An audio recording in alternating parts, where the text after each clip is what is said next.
भारत के एक छोटे से गांव में दीपेश नाम का लड़का रहता था। गांव हरा भरा था, लेकिन वहां के लोगों की जिंदगी संघर्ष से भरी थी। खेत, मजदूरी और छोटे मोटे काम ही रोजगार के साधन थे। दीपेश का घर गांव के बीचों बीच था। मिट्टी की दीवारें, टीन की छत और आंगन में एक नीम का पेड़। घर में 3 भाई बहन थे। बड़ी बहन रीना, जो शादीशुदा थी लेकिन मायके से गहरा लगाव रखती थी, और बड़ा भाई सुरेश, जो पास के कस्बे में एक छोटी सी दुकान चलाता था।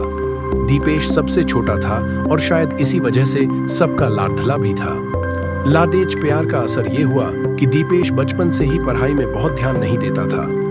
स्कूल में उसका नाम औसत बच्चों में गिना जाता था। टीचर उसे समझाते, लेकिन वह बहाने बनाने में माहिर था। सर, घर पर बहुत काम था, कल से पक्का पढ़ूंगा। समय के साथ स्कूल खत्म हुआ, लेकिन दीपेश की आदतें नहीं बदली। न कोई डिग्री, न कोई हुनर। उसका दिन दोस्तों के साथ गली में बैठकर गप्पे मारने, क्रिकेट खेलने और मोबाइल पर वीडियो देखने में बीतता था। घर वाले कई बार समझाते, कुछ काम धंधा सीख ले बेटा। अरे देख, तेरे दोस्त सब कुछ न कुछ कर रहे हैं। लेकिन दीपेश के पास हमेशा एक ही जवाब होता, क्या करूं, किस्मत ही खराब है। अगर घर में पैसा होता तो मैं भी कुछ बड़ा कर लेता।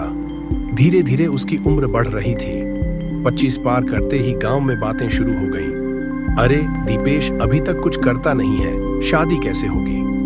परिवार के लिए ये चिंता का विषय था। समाज में बेरोजगार लड़के को अच्छी लड़की नहीं मिलती, और यही हुआ। रिश्ते आते, लेकिन जब ये पता चलता कि दीपेश के पास कोई नौकरी नहीं है तो बात वहीं खत्म हो जाती। बहुत कोशिशों और रिश्तेदारों की मदद से एक गरीब परिवार की लड़की सीमा से रिश्ता तय हुआ। सीमा गांव के ही एक छोटे मोहल्ले से थी। वह पढ़ाई में अच्छी, मेहनती और संस्कारी थी। शादी के बाद वह पूरे घर की जिम्मेदारी अपने हाथ में ले ली। सुबह 5 बजे उठकर आंगन बुहारना, चूल्हा जलाना, नाश्ता बनाना, सब्जी काटना, सब उसके रोजमर्रा के काम थे। लेकिन जो चीज सबसे अलग थी वह उसका सकारात्मक रवैया। वह कभी शिकायत नहीं करती, बल्कि सबको हंसाकर काम करती। भाई साहब सुरेश दुकान से थके हुए आते तो उन्हें पानी देती। माँ के घुटनों में दर्द होता तो मालिश करती, और दीपेश के लिए हमेशा चाय और हौसला तैयार रखती। एक दिन खाना खाते समय उसने धीरे से दीपेश से कहा, सुनो, जिंदगी ऐसे बैठकर नहीं चलती, तुम्हें भी कुछ करना होगा। दीपेश ने लापरवाही से कहा, अरे करने को है ही क्या, काम मिलता कहाँ है, किस्मत ही खराब है मेरी। सीमा ने मुस्कुराते हुए जवाब दिया, किस्मत खुद बनानी पड़ती है, अगर तुम कोशिश करो तो रास्ता जरूर मिलेगा। ये बात दीपेश के दिल में कहीं गहराई तक उतर गई, लेकिन आदतें इतनी जल्दी बदलती नहीं। फिर भी सीमा ने हार नहीं मानी। उसने धीरे धीरे उसे छोटे छोटे काम में शामिल करना शुरू किया। सब्जी लेने भेजना, दुकान से सामान मंगवाना, खेत में हल्की फुल्की मदद करना।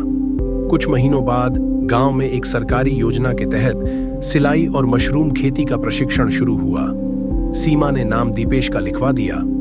शुरू में तो वह अनमने मन से गया, लेकिन वहां उसने कुछ नया सीखा। वहीं से उसके भीतर पहली बार आत्मविश्वास की हल्की सी चिंगारी जली। प्रशिक्षण पूरा होते ही दीपेश ने छोटे पैमाने पर मशरूम की खेती शुरू की। शुरुआत में लोग हंसते, अरे ये तो गली में बैठने वाला था, अब खेती करेगा। लेकिन सीमा उसके साथ खड़ी रही। उसने अपने गहनों में से एक जोड़ी चूड़ियां बेचकर उसे शुरुआती पूंजी दी। धीरे धीरे मशरूम की पैदावार बढ़ी और कस्बे के होटल उससे खरीदने लगे। 6 महीने में ही उसकी कमाई इतनी हो गई कि वह घर के खर्च में हाथ बटाने लगा। उसके चेहरे पर आत्मविश्वास लौट आया। अब वह सुबह जल्दी उठता, खेत में काम करता, नए नए तरीके सीखता और बाजार में सीधे ग्राहकों से मिलता। 1 साल बाद उसने अपने काम को बढ़ाकर सब्जियों की जैविक खेती शुरू की। गांव में लोग जो पहले उसका मजाक उड़ाते थे, अब उससे सलाह लेने आने लगे। दीपेश अब वही लड़का नहीं था जो गली में बैठा वक्त बर्बाद करता था। वह समझ चुका था कि किस्मत बहाने बनाने से नहीं, मेहनत करने से बदलती है। एक दिन रात को आंगन में बैठा वह सीमा से बोला, तुमने मुझे बदल दिया। अगर तुम न होती तो शायद मैं आज भी वही आलसी लड़का होता।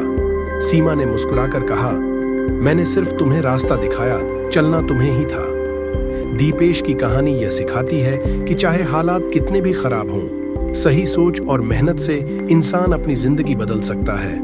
हम अक्सर किस्मत को दोष देते हैं, लेकिन सच यह है कि किस्मत उन्हीं का साथ देती है जो मेहनत करना जानते हैं।